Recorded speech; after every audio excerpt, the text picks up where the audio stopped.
Hello again, welcome back to Asgard, and welcome back to Dungeons, Dragons, and Space Shuttles.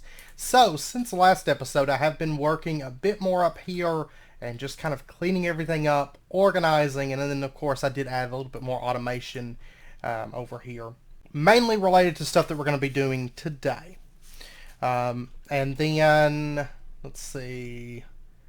over here, I reorganized everything, added a crafting monitor to our monitors, so we can check, if there is a crafting hang-up or something, I can see what it is, because I did have a couple crafting hang-ups, and I was like, oh yeah, I forgot to automate that. So that kind of helps with that.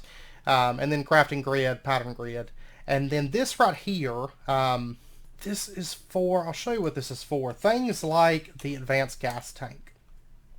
If we look at this recipe really quick, there is no method for crafting this, outside of the blacksmith's workshop, which cannot be automated. So I set a recipe up here for the advanced gas tank, and we can go ahead and just order one of those. So basically, what's going to happen, there's a crafter here at the recipe, and once it gets everything prepped up, we can actually look right here and see, okay, it's processing steel right now, which would be in this compactor. So there we go. Which one thing I need to automate is kits here soon, which we can make these here. It's actually one thing I've got to start automating quite a few things with liquid crystalline. That's something I'm going to be working on between episodes. So if we take a look here, liquid crystalline is going to be used for all of our mechanism upgrades, which I want to start getting into those because we're going to start automating mechanism stuff here soon. And then also our upgrade kits for thermal foundation, some of the thermal expansion augment upgrades, as well as the industrial foregoing upgrades, and also gendustry. If we delve heavily into gendustry, we'll want it there. Nuclear craft. Most of our machine upgrades require liquid crystalline, so we're going to start setting up some carpenters, or I'm probably going to do a lot of it off camera, in truth, but because these compactors.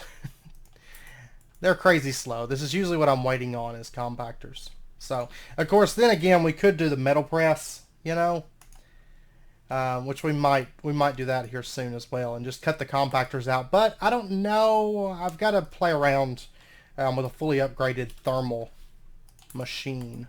But anyways, there's the stuff that we need. So what we would do is we would pull the stuff out, and we would come over here and we would say, we're wanting to make the advanced gas tank, and then we can just shift click, and there we go, there's an advanced gas tank. And then what I would do is you can see that it's still processing this. I could hit cancel if I wanted to and just cancel this out, or I can put it in this cabinet here and it sucks it back into the system and says, okay, I've gotten what I came here for. So that's what that is for, that little setup there.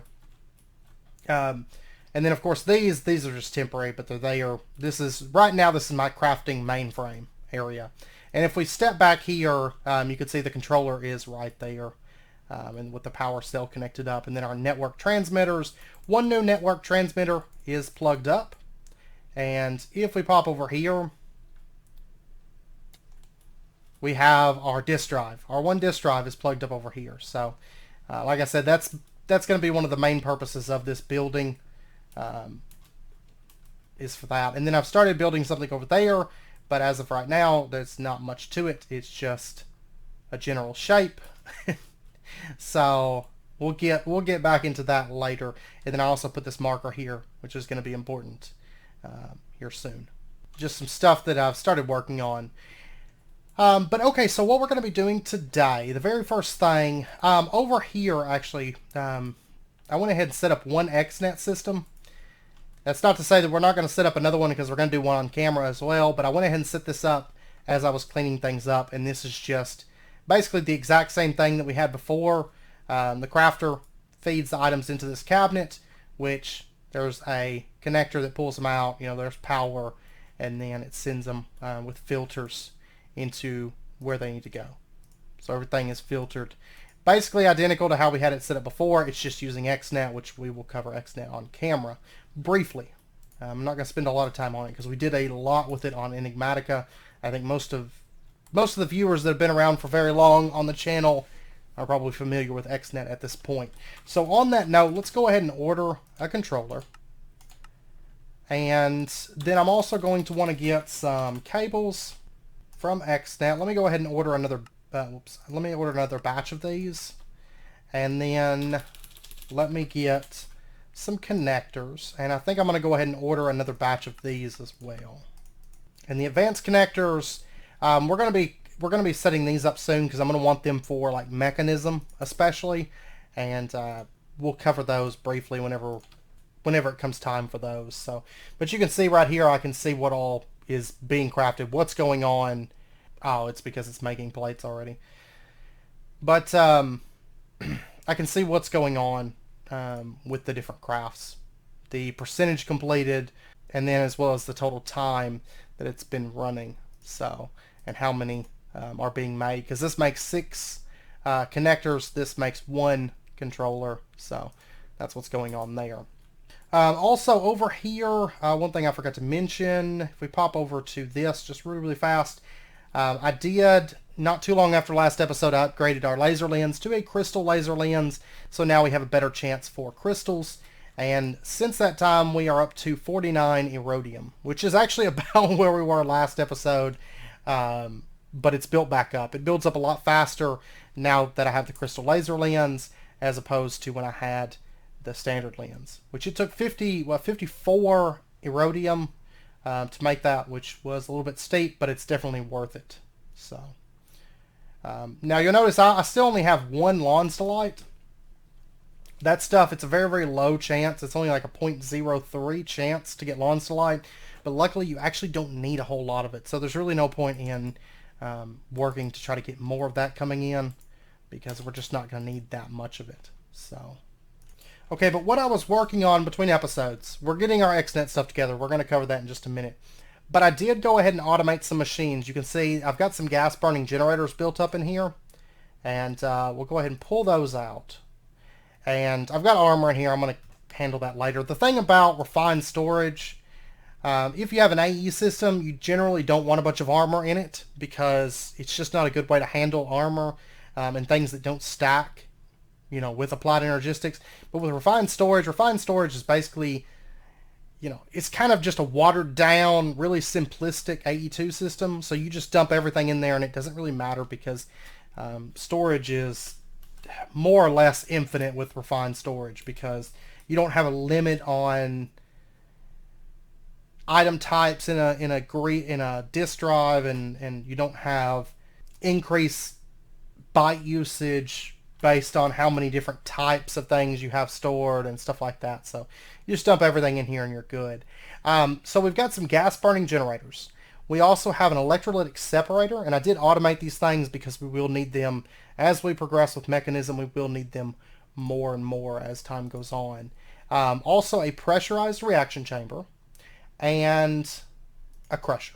And then I also automated enrichment chambers because they're needed to make pressurized reaction chambers. So, and then I also automated basic gas tanks, and then of course I showed you the system for the advanced gas tank.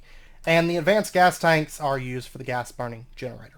So, and there's our controller. Okay, do we want to go ahead and set that up first? Yeah, let's start with the xnet. Let's briefly cover xnet, and then we'll get into the mechanism side of things. So basically what we're going to use xnet for, aside from this little system, this is a separate controller. I'm going to leave that separate because it's just got, you know, it's got a fair few moving parts, and it's simpler if we just leave that separate. xnet really isn't all that expensive in this pack, so no harm to do that. But what we're going to do is, for example, all these things, I've got all these item ducts, and I have all these gold cables that pump in the power, and then I have to have a chest with an importer and all that stuff. You know, let's cut down on that. So what we're going to do is we'll set up our main xnet system. Actually, you know what? We're going to set it up right here, I think. Yeah, we're going to set it up right here. I think this will work out well. And so what we're going to do, let's go ahead and just grab our power cell that's sitting there. And we'll go ahead and just set that right there. That's already set to output, so it's giving energy to this controller. You will need to have energy in the controller. And then what we're going to do, let's see if those connectors are done yet. I almost forgot the connectors. They're taking a minute because I don't have those 2 carpenters plugged up for automatic output. So I've got to do that. It's just fine. It should be sending those over now. Okay, so we got our connectors now. And what we're going to do, we're going to set these up. We're just going to go down through this line. Actually, we'll do it here. And then let's pull up all of these item ducts. Just going to do that. And then we'll pull off this one as well. And that one's got the importer. Let me actually move this. And I'm going to move that. And what we're going to do instead, we're going to have the importer setting here. Oops, no. Sorry. We'll put the chest setting here. We'll put the importer setting there. Actually, no. Change my mind again. One last time. We could do the importer right there, because that's still going to connect up. And then, I can't open that. That's fine. It's not a big deal. And then what we're going to do is we're going to put connector here that's going to collect power. We're going to put a connector here. And let's go ahead and say you're not going to connect on the south or north sides because we just don't need connections on those. We basically just want it to plug into the controller. So it recognizes it and it sees it as a system. And then what we're going to do is we're going to take the rest of our connectors and we're just going to come through and go pow, pow, pow, pow. Okay. And so you can see the chest right there is plugged up. And then I'm going to go ahead and just break off all of these gold cables. Which, of course, if you want this to be faster, use the wrench, but I don't have the wrench on me. I think it's in the system, but I've come too far. It's too far away, so I don't feel like it. Okay. And then we're going to go ahead and put a connector on this as well. Awesome. Blood moon is rising. Cool. And then we're going to bring our cable back like that. So this is all connected up. Okay, and then what I would do is I would bring this line over, like bring it up to the ceiling, bring it over and connect it over here and so on. Basically, it's basically going to be this one system that handles the majority of our automation in this area. Okay, and so what we're going to do, let's open this up and we're going to say that this copper chest, we're going to output on this one.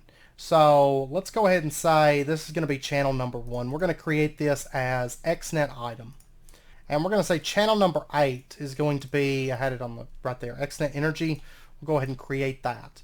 And the energy system, basically the power cell, we're going to go ahead and create, and we're going to say that you extract power from the power cell. So this is going to handle energy. It's going to handle your energy, your items, your fluids, everything with this. xnet is, it and nodes are pretty much like the end-all be-all of item transfer, and then of course xnet takes it even further and does redstone, energy, fluid, everything. So the factorizer of course doesn't need any power, so I'm not going to worry about that. But the rest of these, all of these machines, all these thermal machines, we're going to go ahead and just create,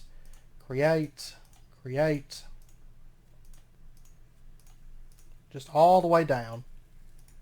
Make sure they're in the same channel, because xnet, you can have up to 8 channels per xnet system, and each channel can do different things, but can still, each of these can interface with the same block space, and do different things. So you could pump in fluid items, you could do like, say, 2 different fluids, 4 different items, energy and redstone all into one block using just one connector if you so desired. Especially once we get into advanced connectors, which we'll cover those a little bit later on. I don't need them right this second, but I will for most of the mechanism stuff. Okay, so energy's going in, and then over here we're going to make, on this item line, we're going to say the copper chest, this is going to be the main import for the entire system. Okay, so we're going to say you import your items into the copper chest, and then the factorizer, you can extract. And you can do stuff here, you can do single, stack, count. One thing I do suggest, especially if you're on a server, I'm probably not going to worry about it too much for the single player, because I can handle my own lag. But if you're on a server especially, be nice. Make sure and set this up to like 20 or 60. You don't need it checking. Ideally, probably 60. It's checking once every 3 seconds. I mean, do you really need stuff every half second, But I would set that up. Like I said, I'm just going to leave it at 10 because I'm not that worried about it. But there's a lot of different options here. You can do priority. You can do amounts. So if you did an amount, you could say 20, and it would keep 20 in the copper chest. You have your blacklist, your OR dictionary, your metadata, your MBT, extract mode, if you want it to be random in order, round robin. And then you can do redstone mode. You can say enable on various colors, which we'll probably cover some of that later on. But anyways, there's a lot of different stuff that you can do with this. But for our purposes right now, we just want it to extract. And then here we're going to say extract, and just all the way down, setting all of these to extract. So what it's going to do is, since there's only one insert on this line and multiple extractions, all of these different sources are going to extract. They're all going to import into that copper chest. Okay. And they're all getting power from this one power cell. They're all importing into this one copper chest. So we can cut down on the amount of importers and the amount of power cells and stuff that we need throughout the system, because I could run these cables over. Well, I'm not going to do it right this second, but anyways, I could run these over and put connectors down through here and have them pump in the energy, pump up the items, get rid of all these item ducts, and then just have them feed over to this very same copper chest, just basically set up identical to how this is set up, just extract and insert, and that's all there is to it. And then I could cut out all these item ducts, all these gold cables, the importer and the chest up here, and just have connectors down through there, taking up one block space. And so that's why I've had these gold cables in front of here, because they're very temporary. And then what I'll do is I'll just run this through, and then I'll run it upstairs and have it handling the stuff up there, and then throughout this whole area it'll handle the stuff. So, and that's just using 2 channels. These other channels will be for other things, like for example, if we need to import stuff from this system into items, we could do it as a second channel, and then we could handle fluids and stuff with this, which we'll get into that more later. But that's the basics of XNet. That's the basics of how it works and how to set it up. Okay, I waited for the blood moon to pass. Let me go ahead and order another like 14 connectors, so that I can go ahead and start running. And I will have to pop up here in a minute and get that stuff. But anyways, we're going to go ahead and pop on down and get into some of our mechanism stuff. And I will go ahead and say that we're probably only going to do one setup of this, because it's actually very, very powerful. Thanks to mechanisms upgrades that you can do, and being able to make like crushing factories. I've done this setup before, and unless they've changed something, with a single setup, which is like one electrolytic separator, one crusher, one pressurized reaction chamber, you can actually run, it's like 60 or 70 gas burning generators, or some crazy number of these things, and produce a massive amount of RF. Because mechanism's a bit broken when it comes to balance. It doesn't really take balance into account usually. Of course, it's balanced for its machines because they take a lot of power, but it's not balanced in the general sense of things. So let's go ahead and grab ourselves some item ducts. Let's see. I should probably make... actually, let me make an output node, because this will just make things a bit more simple for us. So, and I did do some work up here, a little bit of work. So, nothing too extreme, but just a little bit of stuff. Okay, so output routing node. And then let me get this eternal water block, because we haven't set up our water system, which this will get moved a little bit later, but I mean this setup's going to be the exact same. It's just going to have, instead of having an eternal water block in it, it's going to be plugged up to our water system. And so what we'll do, we'll set up our let's see. I'm actually probably going to put it right here, because this will be the other main component for our power system. We've got this system going, and now we have the petrified fuel generators, and we're making red coal. That's power part number 1. Power part number 2 is going to be the bio power, which is the saplings and the apples. And so let's go ahead, and this will take up, basically this little section is going to be for bio power. And then we'll have gas burning generators. I'll actually probably start it, let's see, we'll start it here. Yeah, we'll start it here. So we'll put our eternal water block there. We're going to put our Electrolytic separator. Let's see. Can we automatically pull this out? Yeah. Okay. It just fills it. Awesome. Okay. So electrolytic separator goes here. And let's go ahead and, well, actually, we'll wait till this starts producing to do that. And then we'll set up our crusher maybe right here, which we will upgrade this and add speed upgrades and stuff to these things. But for now, because this will become a factory later on, which I haven't looked at the upgrade things. Or no, this is Mechanica, not Mechanism. So they don't have the upgrades. They do the old style. So for example, if we wanted to make the basic, basic crushing factory, it's like that. It's actually not all that expensive. Then to upgrade it from there, it's like that. So it starts to get a little bit more expensive, but not all that bad. And then the advanced one is a bit more expensive. But honestly, we'll never have to push it to this point. I don't think we'll ever have to push any of our machines to this point, their mechanism, but we'll see. I mean, we probably will, but it's actually not even that important to us. Okay, so crusher there, electrolytic separator there. We're going to have our pressurized reaction chamber setting right here. And then we'll want to pump in water into this. And then let's go ahead and set up our output node. This is going to set, we'll say right here. And we're going to say on the downside, you have a precise filter. And then we'll just pop over here. Let's get, honestly, it's probably never going to run through all of these. But we're going to go ahead and add these to the filter. We're going to say on the downside, you can pump out apples. You can pump out oak saplings. And I'll just trash these.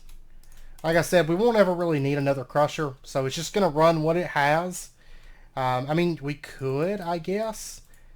But I mean, you're talking about producing a single setup for this is going to easily produce, especially if we really want to go crazy with it. And I mean, we could even add a second electrolytic separator. We could produce 50,000 RF per tick with the, you know. Plus with this power over here, we could easily produce probably 100,000 from our Steve's Cart system without a whole lot of, you know, stretching it. So will it ever be needed? No, because we're also going to do some solar panels and some nuclear craft stuff. So we'll see. Let's go ahead and say side config. We're going to say the top side you can, oh wait, it was already on input. Yeah, we're going to leave it on input. And then let's go ahead and take our output node, make sure that this is getting items, and we'll connect it to our input here. And so let's pop over, it has apples, awesome. And you can see that apples through the crusher is going to make biofuel. You can also do saplings and you get 2 biofuel. Apples are 4. So, and then another thing that I'm going to want is going to be some cables, and I'm going to want these here, these pressurized tubes. 256. Honestly, I could probably go with the advanced pressurized. Honestly, I could probably go with the basic. Being realistic, yeah, honestly, basic would be fine. Okay, I'm going to go ahead and make our basic pressurized tubes over here in the engineer's workbench, but that is going to be something that we're going to have to actually set up for automation here fairly soon. So, okay, so let's pop back here, and we'll go ahead and set up our power cell. And for right now, I'm gonna put it right here. So this can start running the electrolytic separator. It's going to take and it's going to break this down to hydrogen and oxygen. We're going to say dump excess oxygen, because what we're actually after is the hydrogen in this case. And then we're going to, let's see, side config. We're going to say that you can input, I'm sorry, this is on items. We're going to say gases, you can input gas. And that's going to go in the dark red slot. So there's hydrogen. It's coming in. And then we're going to go ahead and, I didn't bring a fluid duct. I'm going to have to get one of those. Let me actually pop up and just grab one of those real quick. But you don't actually need a ton of this stuff. Now, as we expand this, we will want better pressurized tubes. And we will want, you know, water moving faster and things like that. But for right now, this is going to be perfectly fine for us. So let me grab a fluid duct. And let me order another servo. Or actually, I could probably just use a retriever because I've got some of those made up. Okay, so let's just put down a fluid duct right here. Oh, it does automatically pull out. Okay, never mind. We don't actually need the servo. And we're going to say that fluids come in on the bottom. We'll go ahead and take off that. Okay, so it's getting water, it's getting hydrogen, and now it needs the biofuel. And so what we're going to do, this crusher, let's go ahead and give it some power. And so we're just going to take our gold cable for now. We'll change this from gold cables, because once we start speeding this stuff up, we're going to want more power pumping into this, because it's going to start eating more power as we make things faster. But anyways, there's biofuel. And then what we're going to do is set up our item duct system there. Reinforce servo there. Let's make sure this is set up so the items input on the top, items output on the left side. And we'll go ahead and say ignore redstone and go. Which actually, I guess we could probably remove the servo and just say auto eject is on. Yeah, and it's going to automatically eject. So we actually don't even need the servo there either. But anyways, now it's going to take this biofuel, and it's going to take, I think it's what, 2 of them? Yeah, it's 2 biofuel with a little bit of hydrogen. And if we take a look here, it's only 100 millibuckets of hydrogen, 10 millibuckets of water, 2 biofuel. It makes substrate and it makes ethylene. So there we go. And you can also duplicate these if you want to. I don't really see a whole lot of point unless you're just making a lot of HDPE pellets for whatever reason. Some packs will use these a lot. This pack isn't really anything outside of the norm, which you can make plastic, basically. Plastic barriers, and then you can make plastic blocks. That's and glow panels. But now this substrate, we actually don't really need this for much of anything, but what we're going to do with it is, but I think what we're going to do is we'll pump this out. Let me actually pop up here. Let me just get an input node. And then I'll have to put a trash upgrade on this, but we might use a little bit of this stuff if we find ourselves wanting to make HDPE pellets to make plastic. So what we'll do, we'll just put an input node there. We're going to say that items are going to get output from the front side, and then this we're going to connect over. Let me grab a little bit of this so I can slot it, and then we're going to put that there, and we'll say the output routing node connect to there, and there we go. It's dumped all of that, or sorry, it's dumped all of that out. And you can see our ethylene's building up. Okay, now the ethylene, let's go ahead and pull up gases, and we're going to say that you output dark blue. Okay, so it's going to output gases on this side. And that means it's time for our gas burning generators. And then we're going to place these down through here. Make sure the green side, I think the green side is the side that we want facing us. Or no, green is energy, isn't it? Let me pull these up. So maybe it's this side. I can't remember. I think that's the output and everything else is the input, I think. So we'll just go ahead and run these down through here. And then what we need to do, we need to get our configurator, which is, I think I made one. I think. No, I haven't made one. Okay, so the configurator, we're going to need an energy tablet, which I think this actually completes a quest. Oh, there's a quest for 2 energy tablets. Let's go ahead and make 2 so that quest will get completed.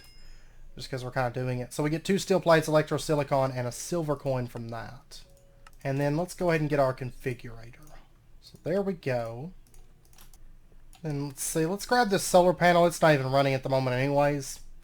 And let's pop up here. For right now, we'll just drop that down. It's going to start producing some power. We'll go ahead and throw our configurator into here just to give it a little bit of charge. And that should be good. We don't actually need much for what we need it for. And then let's pop down here. And let's go ahead and say that you... Let me actually break off this connection entirely. We're going to say that you pull... That way it pulls that ethylene out. It's going into here, and this is producing power. So there we go. So, and then that's pretty much that. Now we just have to plug the power up to this system. Let me actually break this off. We're going to have this come up like that. Let's go ahead and rotate this so that the energy is coming out on this side. And then what we'll do, let me go grab one more power cell. Yeah, I'll just pop up here. We're going to have to upgrade all these power cells for too long, because as we expand these energy systems, we're going to reach a point that's not going to be terribly far for us, where we're going to need more input, because this is limited to 1250 RF per tick on the input, and we're going to want quite a bit more than that. So, but then let's go ahead and drop a power cell, and we'll just put it, say, right here. And we'll say that you input, okay? And then we'll just run this power out and plug that in. So there we go. That's producing power. And we can see this produces 705 EU per tick. Let's look at RF. It produces 2.82 thousand RF per tick. So already massive amount. That one's producing 1.12, and that one's producing 564 to 1.12 RF per tick. So yeah, and that's still actually setting steady. So this is going to toggle on and off based on the power needs. You know, it's not going to consume ethylene when it doesn't need to make power. So over here, of course, as we change this over to the petrified fuel generators that constantly consume, well, this one's not, they finish consuming and they just don't need to output power. These probably aren't going to run much, because these can produce so much power, honestly, that it's going to take care of all of our current power needs. But as our power needs increase, those will probably get toggled on, but we'll see. Yeah, this one's got a little bit of a burn rate going. That one's not burning, that one's not burning. So you can see our power needs are actually very, very low at the moment, because that's the only one that's burning right now. But you can see that this one, that's the maximum output, so at best it's going to produce 2.82. That's not its current. I was thinking that was its current. That one is, you know, flipping back and forth. But yeah, so I mean, these things are going to produce almost 3,000 RF per tick each. So, and they're actually not all that expensive. I mean, this entire setup, not all that expensive. Gas burning generators are just osmium plates, iron plates, 30K coolant, redstone transmission coil, turbine blade. And then I guess probably the worst part is the advanced gas tank, because you can't fully automate this. You have to kind of manually do it, but it's still rather cheap to do. So, but there we go. I mean, now we're producing power from our apples and saplings eventually, maybe. I mean, chances are it's going to burn through these apples, because it actually does not generate apples at a super fast rate. Right now, probably won't, because this biofuel just goes so far. But as time goes on, the apples are going to start to dwindle, and then it's going to kind of flip over to saplings, but then it's going to give the apples time to build back up. So it should run constant without issue. So, but I do want to upgrade that to a crushing factory before too long. And then the pressurized reaction chamber, we are going to add speed upgrades to that, so that this can produce more ethylene faster. But I mean, you can see basically right now it's filling buffers. This is actually going to consume that ethylene extremely slowly, right? And that's to pretty much, seems like it's pretty much upkeeping all of our power consumption, because I mean, these aren't even running like at all at the moment. This also not running at all. So the only thing that's running is this one gas burning generator that's barely even kicking on and off. But I think once we plug up our harvesters in the next episode, then things may change a little bit then, because we may start seeing some more power consumption. And then I also want to, one thing I want to do between episodes is I want to remove all of the dependency over here with the water mills. All these cables are going to be gone. and all these cables that run across. I may put some decorative ones. I may shift them and have some decorative ones that come across, but we're probably not going to be actually using power from those water wheels for that room. I will probably plug it up to the power cell so we just aren't wasting power, but we're actually not going to be probably transferring the power over that way, because now we have power cells, and they're basically a click of a button away to make at this point. So, but yeah, that's pretty much all there is to it. I mean, you can see this is backing up on ethylene fairly quickly. I mean, these things have a massive internal capacity of I think it's like 16,000 millibuckets of gas that they can store, but ethylene is very, very efficient on power, so it should go pretty far. So, but anyways, like I said, aside from that, it's really just expanding. It's down here. I mean, that's really all there is to it, is expanding, maybe adding some more automation stuff, but we've got to expand. I've got to finish building out these, and then I have to add more gas burning generators down through here. And then we're going to have to do some speed upgrades, which we'll get into that fairly soon, and we'll briefly talk about it on camera, but it's just small little updating that we've got to do to this system. And then more petrified fuel generators. And then that's it. I mean, that's really it for the tree farm system. But whenever it's all said and done and everything's being, used and being consumed and being processed at full speed, this little area, this little Steve's Cart's tree farm can easily produce over 100,000 RF per tick, probably 120,000 RF per tick without any issue at all. Just run that non-stop.